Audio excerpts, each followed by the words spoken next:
My name is David Hurley. My name is Shakir Chambers. My name is Michael Hay. I formerly worked for Harper's Prime Minister's office and for the Ontario government on Doug Ford's election campaign. I ran 2 national campaigns for the Liberal Party under the leadership of Paul Martin. In 2017, I was Jagmeet Singh's leadership campaign director. This election will be divisive. And the last one for at least 2 of the major party leaders. This election will be historic. It's almost here. Who can believe it? Election day now just hours away, and the last day of the campaign coming to an end, but not without the parties trying to show momentum and make their final pitch to voters. We know that this is an election that is pivotal, where we're making a decision as a country that doesn't just matter for the next 4 years. Polls opening in just a matter of hours. Let me be blunt. A Trudeau-led government with the NDP calling the shots would be the worst possible outcome for Canadians. Vote for hope. Vote for something. Don't vote out of fear, and definitely don't settle for less. You deserve more. Okay, so which party's momentum will translate into actual seats? What kind of conversations are the parties, the leaders having ahead of election night? Let's bring in our Sunday panel, David, Michael, and Shakir. Good to see everyone. I'm nervous, like not nervous about hosting election night, nervous to see how this all Showtime. lands. Yeah, it's going to be good. Yeah. So I want to start with the get out the vote. GOTV is what politicos call it. Who has the advantage, or does anyone have the advantage when it comes to that, David?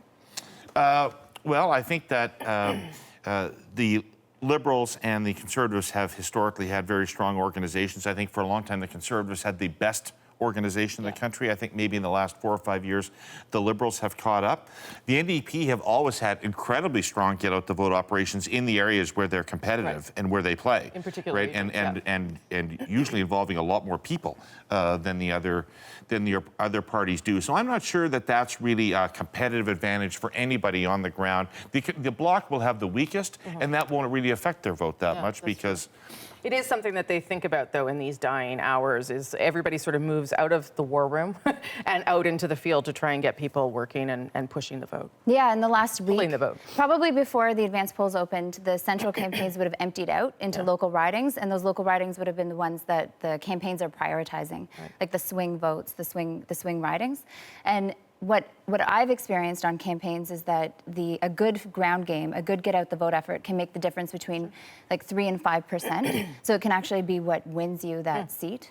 That's quite a lot. That's quite a lot. Well, and there are a lot of very close races Very going on. close, yeah. I think generally speaking, to that point, I think especially on the Conservative side, there's a lot of enthusiasm. But when you start looking at this, we're probably going to have major wins in like Alberta and Saskatchewan and whatnot, but it's about the efficiency, right? Like, are we going to do well in the Ontarios? Are we going to do well in the other places where we need to like grow our base to actually get our candidates over the hump? So I think that's something to look out for as far as getting out that vote. Who is really going to be beyond just our core base to kind of push our candidates over that? So the things that we've seen over the past, week, but really the concentrated over the past 3 days, whistle stops, rallies, people trying to create a sense of momentum, whether they have it or not is another thing. How important is that to sort of just framing the day, and does that kind of thing influence voters?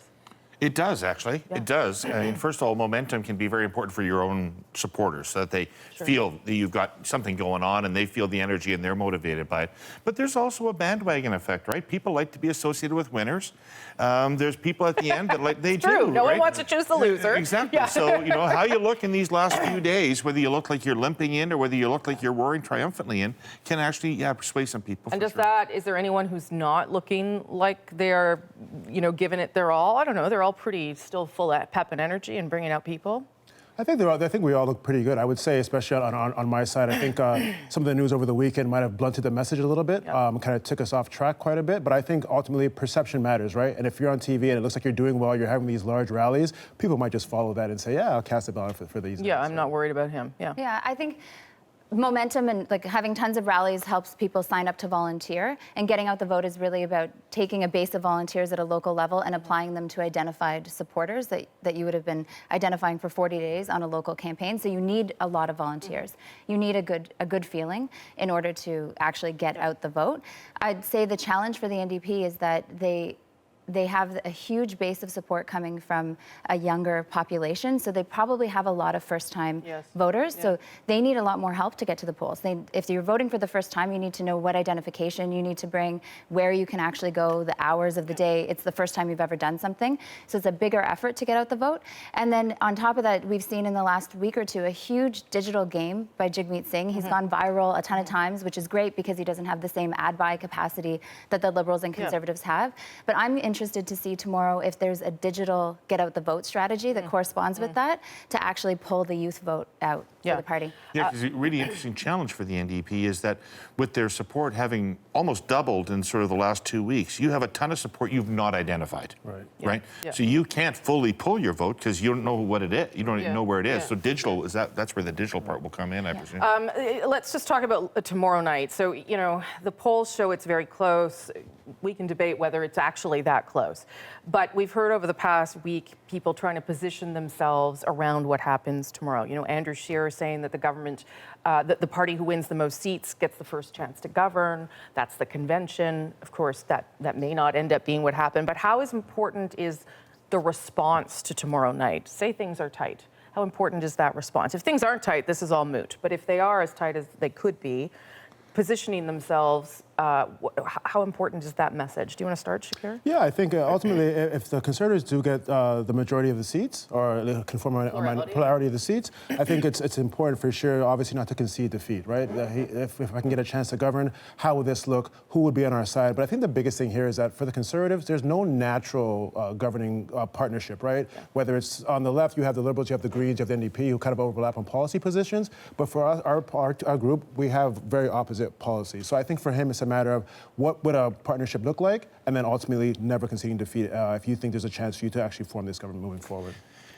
I think that Mr. Scheer has one big advantage on election night if he wins the plurality of seats. And that is that Canadians, regardless of what the constitutional conventions are or the constitutional realities are, Canadians believe that if you win the most seats, you won the election and you deserve the right to govern. And we've seen this over and over and over again. BC's a modest exception, but I saw even most recently in New Brunswick where the government won by 7 percentage points but lost by 2 seats or 1 seat. They didn't have the moral authority to govern. And so there really is this sense in Canadians that if you win the most seats, you govern. And a lot of people are going to say that, but it will say the reverse, but it will take a big pushback by the Liberals and other parties if they were to have less to say we have the right to govern. Even though we've got the most seats in the House of Commons. That's really not how Canadians see it. Yeah, and that's important because no matter what is allowed, and that is the Prime Minister can test the confidence of the House no matter what, I think you're right. It's who has that authority to make that case. And if you're the Liberals and the NDP, maybe you just let Andrew Scheer go and see what he can do and then make a case after if he fails. Yeah, I think, first of all, it'll be very important how we all talk about the election results after the election, because saying that somebody has the most seats does not mean that they have the majority of seats. And I mean they form government. It doesn't mean that they form government. And what's most important is that the majority of people rule. I mean, at the end of the day, that's what our parliamentary system is about. So if that looks like a minority government under a Liberal rule that is support from multiple parties so that a majority of voters have the say over what's happening in government, then that's probably a good thing, because minority governments in Canadian history have given us things like public health care.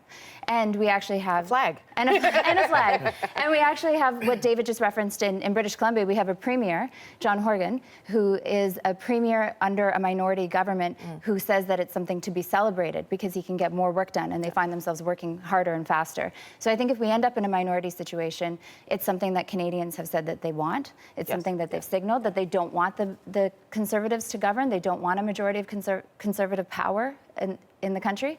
And I think it's something to celebrate too. Okay, we've played that video of you guys introducing yourselves for many weeks now, and so now I get to throw it back at you. We're going to do one at a time. We've only got 3 minutes. Shakir, you said the election would be divisive. Was it? I think it was. I think if you look at the rise of the Bloc and kind of what they stand for, and then you look at a province like Alberta, who feels they've been ignored quite a bit, I think there's division there. And if you look at how the political leaders have kind of characterized each other, kind of character assassination, bashing each other's candidates, if there's a minority government, I think it's going to be very hard to find areas of compromise because your bases are probably going to be very polarized and don't want to give an inch. So I think it was very divisive. Okay. You said it would be historic. Yeah, I think there's no question that the election will be historic, but for a number of reasons. So first of all, it will be historic after the election happens, probably because we'll spend the first week after the election trying to figure out what the election meant and who's governing and who's in power. That will be history making in and of itself. And then second of all, it's historic because Jagmeet Singh is running for Prime Minister. He's the first racialized person in Canadian history to run for Prime Minister. That in itself means a lot, but we don't even know yet the impact that that has had on another generation of people. Like, he's shifting power in this country and changing what power looks like for people, and it will take a generation for us to understand what that actually means for Canadians. Yeah, I think that's an important storyline to watch. Nicely put. Okay, yours was the last election for at least 2 of the federal leaders. Maybe it's more than 2 now. I don't know. No, I think it's probably precisely 2, and we'll know who they are tomorrow night. But this has ultimately been an election that focused very much around leadership. It's not gelled around a policy idea or a real choice, and it's coming down to leadership. And so it will be the leaders who lost who have actually failed to do this campaign right. And so I think that they'll lose their jobs. Was it a good one to watch, or not your favorite so far? Probably not your favorite, I would guess. No. I mean, if you compare it to 2015, for example, from a Liberal perspective, 2015 was an incredibly inspiring exercise, and you felt, like you were really going to bring change to the country, and there was such excitement and momentum around that campaign. This, being an incumbent re-election campaign, is inherently a little bit more grounded, a little bit more prose, as Hillary Clinton would say, and a little bit less poetry. And that's what it's looked and felt like. Yeah, I mean, I'm not one of the people who thinks it was about nothing, but I'm not sure it was about the something that it should have been about. Was that? I don't know how you feel about it. I think ultimately that's what David said. I think because it's not really a change election, it was hard to kind of find that motivation, inspiration. I think if you talk to people who are not in the weeds like we are, they have a hard time understanding what this was about, and they're kind of looking at what are really my options here, right? So I think, there was something lacking. Like 10 seconds. Yeah, I think for the NDP, it was a very good election, or it will be a very good election for the party, considering where they started from. Jagmeet Singh has exceeded expectations going into this election. I think, though, that not for the NDP, but for the Liberals particularly, there were some really cringeworthy moments that unearthed conversations in Canadian politics that were difficult for everybody to have. All right. Thank you all for being here every Sunday throughout the campaign. We will call you back. Thank you for having us. This is not the end of our relationship. Thank you all. And of course, tomorrow is the big day. CBC News is your destination for all the results and analysis. Here's another behind-the-scenes look at the making of our election headquarters, where I'll be leading our team for this special coverage. You don't want to miss any of the action. It begins at 6:30 Eastern. Canada Votes 2019. See you tomorrow. Can't wait for it. Now back to Adrian.